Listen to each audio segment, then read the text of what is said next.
નમસ્કાર. સુંદર વાતાવરણથી તમને સમજાઈ ગયું હશે કે હું વસંત વગડોમાં છું અને સ્ક્રીન પર તમને ગુજરાત રાજ્યના પૂર્વ મુખ્યમંત્રી શંકરસિંહ વાઘેલા દેખાઈ રહ્યા છે.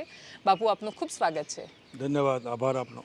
અને ક્ષત્રિય સમાજનો જે વિવાદ થયો પરસોત્તમ રૂપાલાની સામે આખો સંઘર્ષ સંકલન સમિતિની બેઠક, સમાધાન સ્વીકાર્ય નથી એવું કહેવું, તમારી પત્રકાર પરિષદ, એ બધા પરથી મને મનમાં એક વિચાર આવી રહ્યો છે 2-3 દિવસથી કે જો પરસોત્તમ રૂપાલા આ જ વાક્ય ચૂંટણી સિવાયના સમયમાં બોલ્યા હોત તો વિવાદ આટલો લાંબો થતો?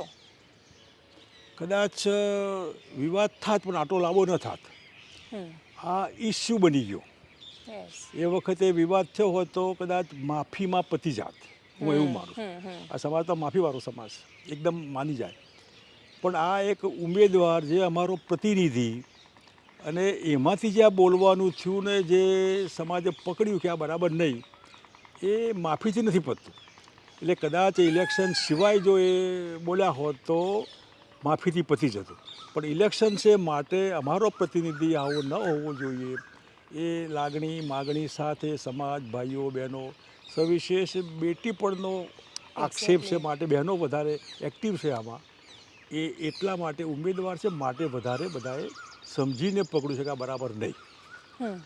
પરસોત્તમ રૂપાલાને તમે વર્ષોથી ઓળખો છો. એ વખતે એ જે બોલ્યા એના 2-3 અલગ અલગ દ્રષ્ટિકોણ છે. કાં તો કોઈ એવું કહી રહ્યું છે કે ભાઈ બોલવામાં ભૂલથી બોલાઈ ગયું, બીજા લોકો કહી રહ્યા છે કે ભાઈ એમની આદત જ છે આ પ્રકારનું બોલવાની, અને ખાસ તો નેતાઓને સામે તાળી જે પડે અને આમ બધા લોકોને મજા આવે એવો શોખ થઈ ગયો છે આજકાલ. એટલે એક સમાજના લોકો છે એમની પ્રશંસા કરો, બીજાનું થોડું અલગ બોલો એટલે લોકો ખુશ થશે. અને ત્રીજો એક દ્રષ્ટિકોણ એવો છે કે એમના મનમાં ભરેલું હતું જાતિ માટે અને એ દ્વેષ બહાર નીકળ્યો છે. તમારું ઓબ્ઝર્વેશન શું કહી રહ્યું છે? આવું કંઈ નથી. ઓકે. પુરુષોત્તમભાઈને હું વર્ષોથી ઓળખું છું. પહેલી વખતે ધારાસભા મોકલવામાં 1 મહિનો અમરેલીમાં હું રોકાયેલો. માણસ તરીકે એમની દાનત એન્ટી ક્ષત્રિય આવું છે જ નહીં, એમાં હું સાક્ષી છું. એ કોઈ કોમવાદી માણસ નથી, પરંતુ જે બોલવાની ટેવ હોય, વાચાર માણસ હોય, એ બોલવામાં ઘણી વખત જીભ લપસી પડે. એમાં આવો ઇન્ટેન્શન ન હોવા છતાં જે કંઈ સંદર્ભ વગર સંદર્ભે બોલવાનું બન્યું એ નેચરલ થઈ ગયું. એમને પણ ખબર નહીં હોય કે આવા રિએક્શન આવશે.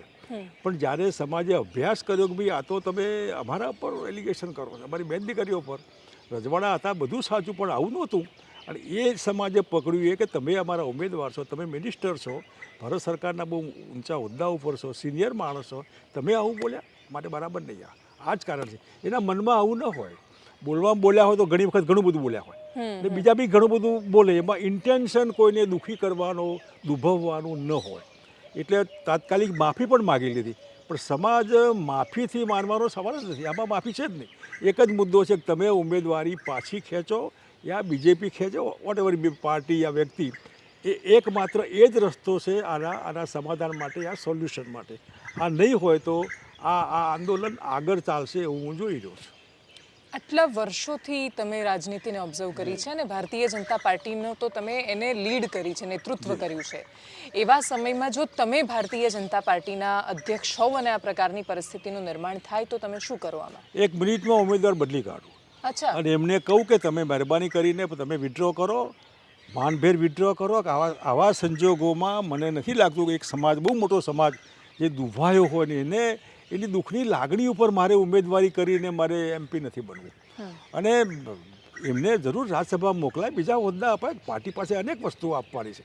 પણ આવા પરાણે પોતાના પગ પર પથ્થર પાડવું એ વધારે પડતું. બીજેપી એનો આશય ક્લિયર છે કે સમાજ ભલે દુઃખી થાય, ભલે હેરાન થાય, એનો ઈગો સેટિસ્ફાઈ કરવા માટે પાર્ટી પોતે, આ મુદ્દો વ્યક્તિનો નથી રહ્યો, હવે પાર્ટીનો મુદ્દો છે. પાર્ટીએ ટિકિટ આપી, એ તો કંઈ રાજકોટ પસંદ નહોતું કોઈ, અમને પાર્ટી ઠીક લાગે ત્યાં પાર્ટીએ રાજ્યસભા મોકલ્યા હોત, તમને રાજ્યસભામાં ત્યાં રિપીટ કર્યા હોત, ગમે તેને રિપીટ કર્યા, એના બદલે એને રિપીટ કર્યા હોત. એવા ઠેકાણે આ ભારતીય જનતા પાર્ટીના એક ઉમેદવારે જે આ કીધું ક્ષત્રિય સમાજની બેન દીકરીઓ માટે, એમાં બીજેપી સહમત છે. સહમત ન હોય તો વિડ્રો કરે. વિડ્રો બીજેપીએ કરવાનું છે કે અમે તમારા બદલે બીજાને ટિકિટ આપીશું, તમે રહેવા દો. અથવા પોતે બી ક્યાંક બી મારે નથી લડવું, મને માફ કરો, આ બન્યું એમાં બીજે ક્યાંક કામ કરીશું, પણ આ દૂષિત વાતાવરણમાં મારે ઉમેદવારી કરવી સારી નહીં. આ બે જ વિકલ્પ છે. વ્યક્તિ એમ કરે કે મારે નથી લડવું, યા પાર્ટી કહે કે તમે લડશો નહીં. પાર્ટી જો આવું ન કહે અને વ્યક્તિ પણ આવું ન કહે, એનો અર્થ કે બંનેની સહમતિ છે કે તમે આવા જ લોકો છો. બધા ક્ષત્રિય સમાજ આવો છે, થર્ડ ક્લાસ લોકો, જાઓ કરાવો, તમારા માટે ગમે તે અમે બોલીએ, તમે અમારું કંઈ ખરાબ કરી શકવાના નથી, અમે આવું કરતા રહેવાના. હવે સમાજે, ક્ષત્રિય સમાજે નક્કી કરવાનું કે આ દિશામાં એમને શું કરવું. શું એ હકીકત નથી કે ક્ષત્રિય સમાજ આખો સંગઠિત થઈ જાય તો પણ રાજકોટમાં પરસોત્તમ રૂપાલાને હરાવી શકે એ સ્થિતિમાં નથી? હરવા જીતવા, હજી હું રિપીટ કરું છું કે આ ક્ષત્રિય પટેલનો વિષય નથી, બીજેપી કોંગ્રેસનો વિષય નથી. બીજેપીના અંદર જે એક્ટિવ મેમ્બર છે, MP, MLA, પદાધિકારી, એ લોકો પણ એવું ઈચ્છે કે આ વધારે પડતું થઈ ગયું છે. હવે એ આગેવાનો જો મૌન રહેવાના હોય, મૌની બાબા જેવા, અને પોતાની પાર્ટીના આગેવાનોને કહેવાય એવું ન હોય કે ભાઈ આ બરાબર નથી, આમની ઉમેદવારી બદલો, તો એ બી તો કરોડરજ્જુ વગરના સાબિત થશે, નોન એન્ટિટી. તો એમને પાર્ટીને કહેવું જોઈએ, જે બીજેપીમાં એક્ટિવ છે, એમની વાત પાર્ટીએ માનવી પણ જોઈએ, જો એ લોકો સાચા હોય તો. નહીં માને તો આ સમાજ તો એ સમાજને બી આગેવાનોને સાઈડમાં મૂકતા વિચાર નહીં કરે. છેવટે મોર પીંછાથી રળિયામણો લાગતો હોય. એ સમાજના આગેવાનો, સમાજ હોય તો સારા આગેવાનો શોભે. હવે એ આગેવાનો બાય ધી વે પાર્ટીના હશે, કોઈ કોંગ્રેસમાં, કોઈ બીજેપીમાં હોય, પણ અલ્ટિમેટલી સમાજ એમને પીઠબળ આપતો જ હોય. એ પીઠબળ આપવાનું બંધ થાય તો આ લડાઈ બીજેપી વર્સિસ બની ગઈ હવે. અને બીજેપીમાં સગો બાપ ઊભો હોય, યા દીકરો ઊભો હોય, યા બેન કે ભાઈ ઊભા હોય, તો પણ એની સામેની લડાઈ આ સમાજ કરી રહ્યો છે. કારણ કે બીજેપી પોતે આમાં સહમત છે કે હા તમને અમે બોલ્યા એ બરાબર છે, તમે જે થાય કરી લો. એક ક્ષત્રિય સમાજની લાગણીને બીજેપીએ માન આપવું નથી.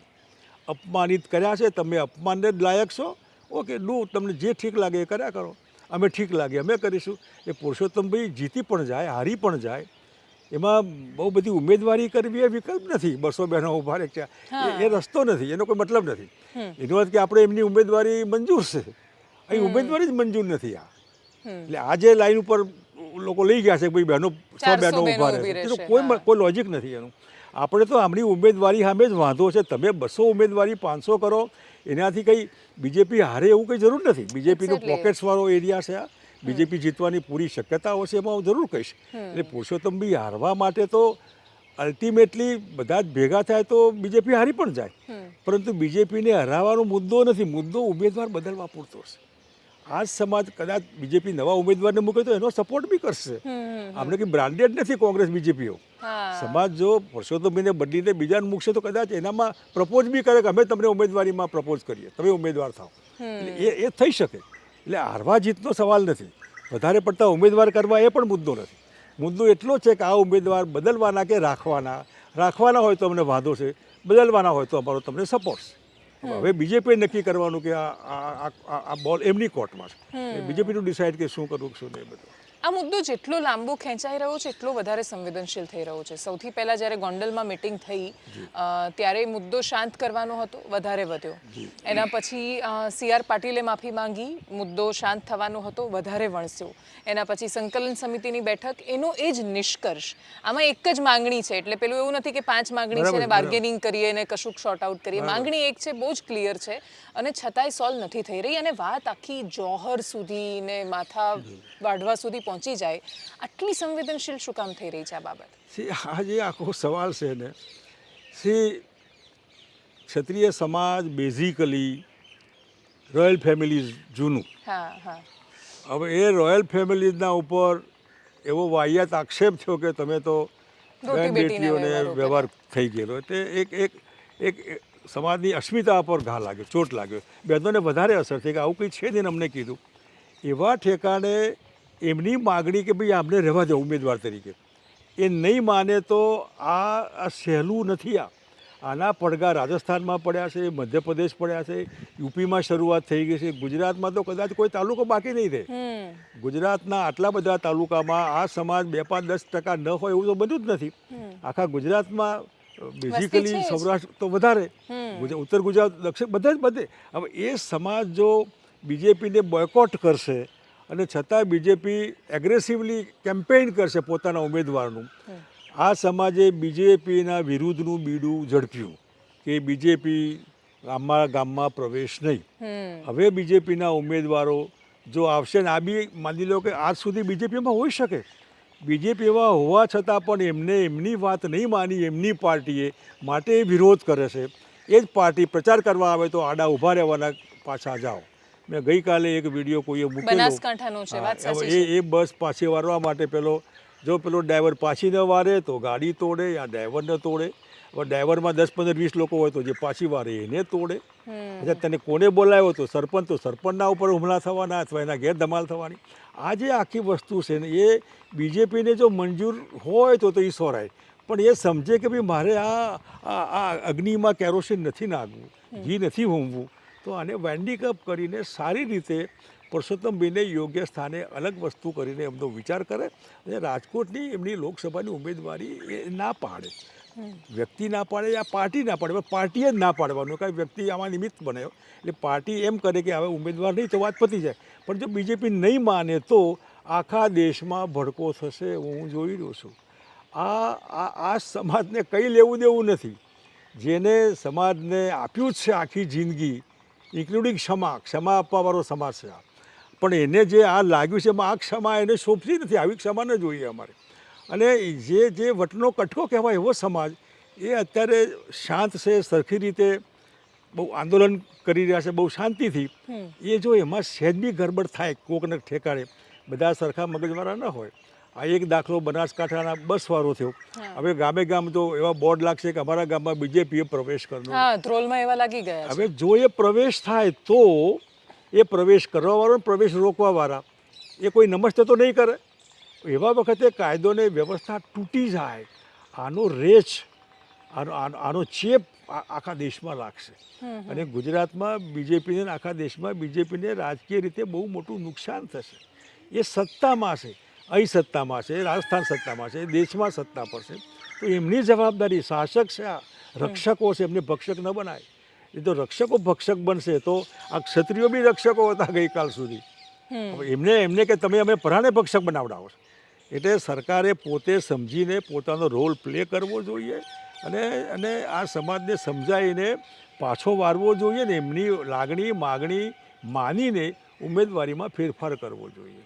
આમાં કોઈ કન્ફ્યુઝન કે એવું નથી કે કયો મુદ્દો શું, ક્લિયર કટ વાત છે. આ મંજૂર ઓકે, નહીં તો આ અમને મંજૂર. વર્ષોથી ગુજરાતે જેટલા જાતિ આધારિત આંદોલનો જોયા, એટલે 2015નું પાટીદાર આંદોલન હોય, ઓબીસી આંદોલન કે પછી દેશમાં કોઈ પણ આંદોલન, મોટાભાગે સરકારો છેક સુધી પ્રતીક્ષા કરતી હોય છે કે જો આ બહુ કેટલું ખેંચવાના. એ લોકો સમાજને એવું વિચારે છે કે 1 દિવસ વિરોધ કરશે, 2 દિવસ, અઠવાડિયું કેટલું કરવાના. અને એટલે જ આ આંદોલનને પણ શું એ રીતે ખેંચાઈ રહ્યું છે કે ક્ષત્રિય સમાજ 1 દિવસ તો હારીને બેસી જવાનો છે, કેમ કે હજી તો નામાંકન પણ રામનવમીની આજુબાજુ ભરાવાના છે. એટલે દાખલા તરીકે પાટીદાર આંદોલન તમે કીધું એમ 14 જુવાન ત્યાં બિચારા હોમાઈ ગયા, એમાં પરિવાર આખા એમના ખતમ થઈ ગયા. હવે એમાં ઘણી વખતે ગવર્મેન્ટ સ્પોન્સર, પાર્ટી સ્પોન્સર એટલે બીજેપી સ્પોન્સરની બૂ આવે. આમાંય તમને બીજેપી સ્પોન્સરની બૂ આવે. જે વિધિન પાર્ટી પોલિટિક્સ હોય છે ને, પાટીદાર આંદોલન એ બીજેપી સ્પોન્સર્ડ આંદોલન હતું અને કોકને ટાર્ગેટ લક્ષ્યમાં રાખીને આખા આંદોલનમાં હવા નાખવાનું કામ સરકાર અને બીજેપીએ કરેલું. એના પરિણામે બિચારા હેરાન થઈ ગયા, સમાજ એ થઈ ગયો. એ સમાજે બીજેપીને બતાવી આપ્યું કે સરખી રીતે તમે ચાલો નહીં તો તમે અમને ગુજરાતી સરકારમાં તમને કાઢીશું. પરિણામમાં નજીક પહોંચી ગયા હતા. તમે હોત તો જીતી જતા. હું કદાચ કોંગ્રેસમાં એક્ટિવ હોત તો સરકાર જરૂર બનત અને પટેલ સમાજના આધારિત સરકાર બનત, એવું પણ હું કહું છું. આમાં ખોટું નથી. પણ એ વખતે લગભગ આખો સમાજ 100% એટલે ઊંઝા જેવી પાટીદાર બાહુલ્યવાળી સીટ ને કેટલી સીટો બીજેપી રાજકોટમાં લલિત બધા જીતી ગયા. એવા વખતે આ બી આપણને બીજેપી સ્પોન્સરની બૂ આવે. મોટાભાગના ક્ષત્રિય આગેવાનો બીજેપી સાથે છે. ગઈકાલે આ પરમ દિવસે ભાવનગરમાં જે કંઈ બન્યું એમાં રાજેન્દ્રસિંહ રાણા બોલી રહ્યા હતા. બીજેપીના અધ્યક્ષ, બહુ સિનિયર એમપી સરદારસિંહ રાણાના કુટુંબ પરિવારના એ માણસ બી તો ભાષણ કરે તો બીજેપીએ મોકલેલા એમને એમની પોતાની રીતે ભાષણ કર્યું. આમાં સમજવાનું શું, ક્રાઉડ જે હતું એ બી બીજેપીનું હતું. એટલે આમાં બીજેપી સ્પોન્સર છે આ. તો મહેરબાની કરીને ક્ષત્રિય સમાજને હાથો ન બનાવો. તમે કહી દો ભાઈ અમને રૂપાલા નથી ગમતા ને અમે એમને કાઢવા માટે અમે આ રસ્તો અપનાવ્યો છે. એટલે એ એમનું ઇન્ટરનલ પોલિટિક્સ હોય તો, અને જે ઇન્ટરનલ પોલિટિક્સ હોઈ શકે. બેઝિકલી રાજકોટ કડવા પાટીદાર આધારિત સીટ નથી. ભૂતકાળમાં બીજેપીએ કડવા પટેલ ઉમેદવાર બનાવ્યા હતા. એ વખતે કોળી સમાજને જે કુંવરજી બાવળિયા 2009 લોકસભા ઉભા એ વખતે લેવા પાટીદાર સમાજ પણ કોંગ્રેસ સાથે. એટલે એવું દ્રશ્ય અત્યારે રાજકોટમાં દેખાઈ રહ્યું છે. એમાં એક લેવા પટેલ સમાજના આગેવાને એવો વિડીયો મૂક્યો કે ભાઈ અમને ગોધરિયા કીધા. ગોધરિયા તમને કેટલી ખબર હશે ગોધરાની? ગોધરિયા એટલે ગોધરા એટલે પંચમહાલ એટલે ટ્રાઇબલ. એટલે લેવા પટેલ સમાજે આદિવાસી બેન દીકરીઓના પોતાની પત્ની બનાવે છે. અને આ લેવા પટેલ સમાજે આદિવાસી દીકરીઓના ગોધરાનો ઓલાદ છે આવો અર્થ થયો. આવું કોઈએ શોધી કાઢ્યું. હવે લેવા પટેલ એવું કહે છે કે આપણે ગોધરિયા છે, આપણે નહીં આપો મત આમને. એટલે આ નવું નીકળ્યા કરે છે. એટલે આ લેવા પટેલ સમાજ પણ દુઃખી છે. એટલે બીજેપીએ ભેગા થઈને તો આ કાવતરું નથી કર્યું. કોણે કહ્યું તું ગોધરિયા? મને થોડું જાણવું છે. લેવા પટેલ સમાજના એક આગેવાન છે સૌરાષ્ટ્રમાં. એમને કીધું કે આ પુરુષોત્તમભાઈએ આપણને ભૂતકાળમાં ગોધરિયા કીધેલા.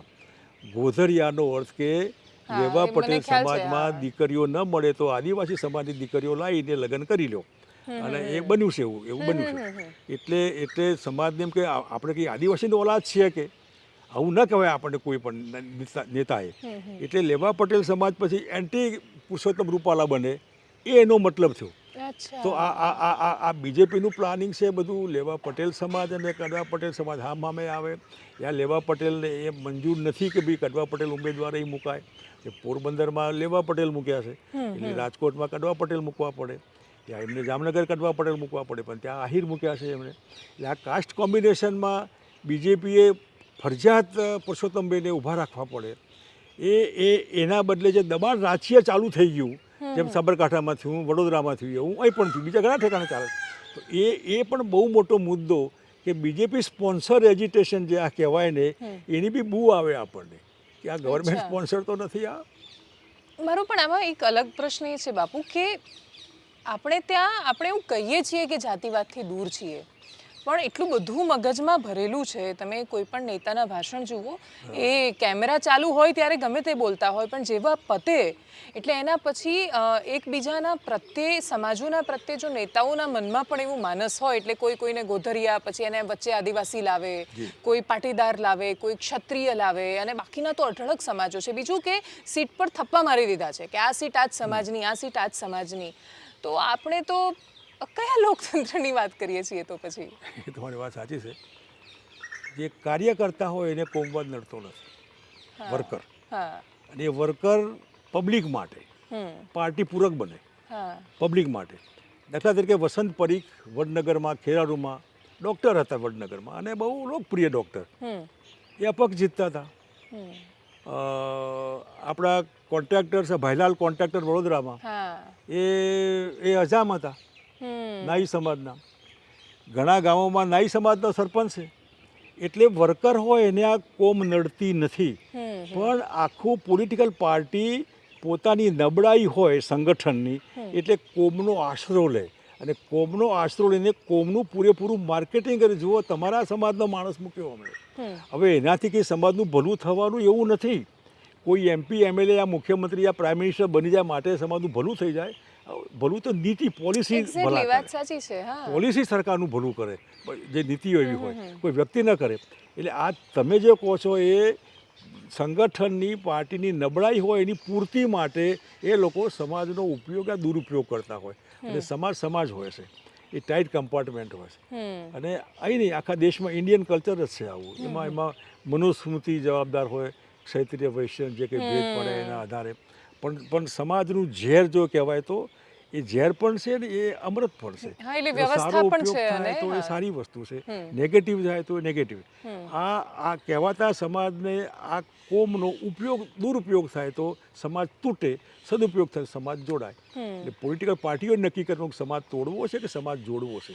અહીં રાજકોટમાં સમાજ તોડવાનું હોય એવું આપણને દ્રશ્ય દેખાય છે કે ભારતીય જનતા પાર્ટી સમાજ તોડવા માગે. અમે ભલે તૂટીએ પણ તમે પહેલાં તૂટો પછી અમે તૂટીએ. એટલે બીજાને તોડવાવાળી મેન્ટાલિટી અત્યારે આપણને દેખાઈ રહી છે. મને થોડા વર્ષો પહેલાં મેં ભાવનગરમાં તમને સાંભળ્યા હતા. ક્ષત્રિય સમાજનું એક સંમેલન હતું પેલેસમાં અને હું ત્યાં આવી હતી. તમે ત્યાં મુખ્ય મહેમાન હતા અને મેં તમારી આખી સ્પીચ સાંભળી હતી એટલે મને યાદ છે. તમે સમાજને ખાસું બધું ટોકી રહ્યા હતા. તમારા સમાજને સંગઠિત નથી, પછી પરીક્ષાની તૈયારીઓ આવે તો ભાઈ તમે કંડક્ટર પીએસઆઈની તૈયારીઓ કરો છો પણ યુપીએસસી માટે કેમ નથી જતા ને એ રીતે એમને અલગ અલગ રીતે માર્ગદર્શન આપી રહ્યા હતા. પણ એક ફરિયાદ ઓલ ઓવર જે ઉપસીને સામે આવી એ વખતે લગભગ રાજેન્દ્રસિંહ રાણા પણ એ જ ફંક્શનમાં હતા, તમે પણ હતા, બધા લોકો હતા કે સંગઠિત નથી સમાજ, એક નથી થતો. હવે એક થયો તો આ મામલે એક થયો તો તમારી ફરિયાદ દૂર થઈ. આજ થોડા દિવસ પહેલાં પુરુષોત્તમભાઈ બોલ્યા એના 2 દિવસ પહેલાં જ રાજકોટમાં સમાજનું આવું જ ભાષણ હતું. હા હા અને એ ભાષણમાં મારા મુદ્દા આ જ હતા. અને હું હંમેશા પાટીદાર સમાજનો દાખલો આપું છું. હા હું બેઝિકલી એન્ટી પટેલ હોઈ શકું નહીં. હું સેવાદરમાં હતો તો મારા સાહેબ પટેલ હતા, ઓહ, પ્રાથમિક મતલબ હાઈસ્કૂલમાં. હું આરએસએસમાં હતો તો મારા સાહેબ પટેલ હતા. યાની કે જે કંઈ મારા ઘડતરમાં ઇવન પ્રાથમિક શાળામાં હતો તો એ મારા સાહેબ પટેલ હતા. એટલે મારું ઘડતર શૈક્ષણિક અને બાકીનું જે બનતું હોય એ પટેલ સમાજના શિક્ષકોએ મને ઘડ્યો છે. એટલે હું ક્યારેય સ્વપ્નમાં એન્ટી પટેલ હોઈ શકું નહીં. એટલે હું પટેલ સમાજનો દાખલો આપું છું. અને એ દાખલો એવો આપું, ભાઈ આ સમાજ સંગઠિત થઈને, જે સમાજ ગઈકાલે સૌરાષ્ટ્રમાં ખેડૂત કહેતા પોતાને, પાટીદાર સમાજ કે અમે ખેડૂત છે એટલે ખેતી ઉપર જીવતા.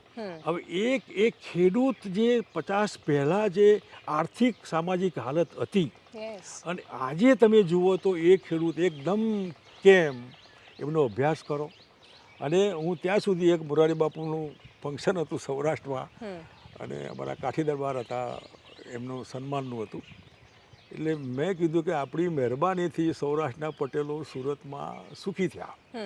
આપણી મહેરબાની એટલે કાઠી દરબારો કે આ દરબારો પટેલો એટલા ત્રાસી ગયેલા કે આના કરતાં સુરત જવું જતા સારું. રહ્યા, વાત અને સાચી સુરત છે. ગયા તો ખૂબ સુખી થયા, ખૂબ સુખી થયા. એટલે આવો દાખલો આપું છું. બધા કે આવું કહેવાય, કીધું મારો સમાજ છે, મને કહેવાનો રાઈટ છે. એટલે તમે એમનું એજ્યુકેશન જુઓ, એમની પદ્ધતિ જુઓ, એમનું સંગઠન જુઓ. એ યુપીએસસીમાં કરોડો રૂપિયા ખર્ચે છે અને તમે થોડા તો ખર્ચો. તમે કંડક્ટર ને પોલીસ ખાતું ને તલાટીમાંથી ક્યારે બહાર નીકળશો? નિશાન ચૂક માપ પણ નહીં, નીચું નિશાન, અપર લક્ષ્ય રાખો જીવનમાં કંઈ બનવાનું. અને એ માટે એસએસબી સર્વિસ સિલેક્શન બોર્ડ આરબીનું આવે છે, બહુ સારું. એમાં તમે લેફ્ટનન્ટ બનો, કેપ્ટન બનો, જે કહ્યું. ઘણી દુનિયા મોટી છે, જે ફાવતું હોય એ તમે કરવું જોઈએ. પણ આ એક કુપમંડુત્તમમાં રહેવાના બદલે બીજા સમાજની હરીફાઈમાં એ બી પોઝિટિવ હરીફાઈ અને કંઈક બનવાની કોશિશ કરો, એમાંથી શીખો ને કંઈ બનો. અને હું માનું ત્યાં સુધી એની અસર મોટી છે. અને એ બાબતમાં લગભગ ઘણા બધા જિલ્લાઓમાં યુપીએસસીના ક્લાસીસ માટે અત્યારે પ્રયત્ન ચાલે છે. હું રાજકોટ ગયો એ દારે હું જે એક હતી અમારી જૂની સંસ્થા હતી, એમાં પ્રવીણસિંહભાઈ આગેવાન બહુ જૂના હતા, ત્યાં ગયો તો ત્યાં છોકરીઓ યુપીએસસીની તૈયારી કરતા હતા ખરા બપોરે, 15-15, 20-20ના ગ્રુપમાં. આટલો ફરક છે ત્યાં, ઘણો ફરક છે પહેલાં કરતાં. તો છેલ્લો પ્રશ્ન કે ઘણી બધી કહેવતો છે ને એ રીતે પડી ગઈ અને એવું કહેવાય વારંવાર જ્યારે કે રજવાડા જતા રહ્યા પણ મનમાંથી પેલું જે રાજાવાળું મિજાજ છે એ નથી ગયો. એના 2 સંદર્ભો છે. એક તો સકારાત્મક પણ છે કે તમે બધા જ રજવાડા સમર્પિત કરી દીધા ને એમાં એ ભાવનગર જેવું રજવાડું કે જે મહારાજા કૃષ્ણકુમારસિંહજી આજે પણ ઇતિહાસમાં લખાઈ ગયા. સાથે બીજી વાત એ છે કે મનમાંથી એ મિજાજ ન ગયો એનું એક નકારાત્મક અસર પણ છે. અને તમને એવું લાગે છે કે આ બંનેની અસર પડી રહી છે થોડી થોડી? આ જે છે ને, હું જે ભાષણો કરતો હોઉં છું ને એમાં મુદ્દો આ લેતો હોઉં છું કે તમે હતા હેવ્સ, તમે ગઈકાલે હેવ્સ હતા. પાટીદાર સમાજ હેવ્સ નોટ હતો. હું હેવ્સ ને હેવ્સનો ઉપયોગ કરું, હેવ્સ નોટ. આજે તમે હેવ્સ નોટ છો. તમારી પાસે ઉદ્યોગ ધંધા નથી, તમારી પાસે હાઈ એજ્યુકેશનના નથી, તમારા અધિકારીઓ, તમારી મિલો, તમારી કોઓપરેટિવ, તમારી પાસે કંઈ નથી. તો તમે આજે એ વેમમાં નહીં રહો કે હું દરબાર છું. તમે દરબાર છો, મારે કેટલા ટકા, મારે શું? આજે તમે છો. Prove your self positively. અને આજે તો સમાજ જે રાજકોટ મેં કીધેલું કે આપણી છાપ બહાર જુદી ખરાબ પડેલી છે. હકીકતમાં આપણે ખરાબ નથી. Exactly. આપણે બેન દીકરીની રક્ષા કરવાવાળા છે. હા. આપણે તો વીરતાના અને ક્ષમાવાળા માણસ છીએ. આપણું જોઈને લોકો સાફા પહેરે, આપણું જોઈને લોકો કપડાં પહેરે, આપણું જોઈને અનુકરણ કરે. Exactly. હા. આપણે એવા નકામા નથી. બહાર છાપ ઓલી છાપ છે. તો એ છાપ સુધારવા માટે તમે જે અત્યારે જે ઇનામ સ્કિલવાળાને ઇનામ આપો છો, because આપણે આવા જ છીએ, શિક્ષિત છીએ, હિંમતવાળા છે, સ્પોર્ટ્સમેન છે, ભાઈઓ છે, બહેનો છે, એ બતાવવા કોશિશ કરો. અને એ દિશામાં સમાજ જઈ રહ્યો છે. પણ ડીએનએ જે છે ને, એ ડીએનએ કાયમ રહેવાનું છે. એ ડીએનએ જવાનું નથી. અને ડીએનએ અત્યારે આ અવાજ ડીએનએનો છે. તમે અમારા ડીએનએ વાળી અમારી બહેનો ઉપર જે એલિગેશન થયું માટે અમને આ મંજૂર નથી. આ ડીએનએ એ પોઝિટિવલી હોય, ટાઈટ હોય, વેલકમ, નો પ્રોબ્લેમ. એને રિઝલ્ટ ઓરિએન્ટેડ બને ના બને જુદી વાત છે. પણ આ બાને બી સમાજ ભેગો થઈને વિચાર કરે કે આપણી દશા આવી કેમ થઈ. કેમ એક પાર્ટી જેને તમે તમારી પાર્ટી કહો છો એ પણ તમારી વાત કેમ નથી સાંભળતી. તમે હાવ છુલ્લક છો એવા. કોઈ તુનિયાત માણસ છો, વગર મતલબના છો, તો છો શું કામ? જો તમને 19માં લોકસભામાં ઊભા ન રાખે, 24માં લોકસભામાં તમને કોઈ પૂછે જ નહીં, તોય પાર્ટી મારી, તો પાર્ટીને બતાવો ને. અને બતાવવા માટે આજે આ મોકો મળ્યો તો એને કહો કે તમે અમારી વાત માનો. અમે તમારી વાત આખી જિંદગી માનતા આવ્યા છે. અને બીજેપીના પાયામાં ક્ષત્રિયો જ હતા. જનસંઘ જે હતો એ ક્ષત્રિય આધારિત જ હતો. હરીશભાઈ ગોહિલ, ભાવનગરના શિવરાજકુમાર શિવરાજ એ બી ઉમેદવાર હતા. એક તળાજામાં પોલબાર સાહેબ ઉમેદવાર હતા. ઘણા બધા રાજમાતા સિંધિયા હતા.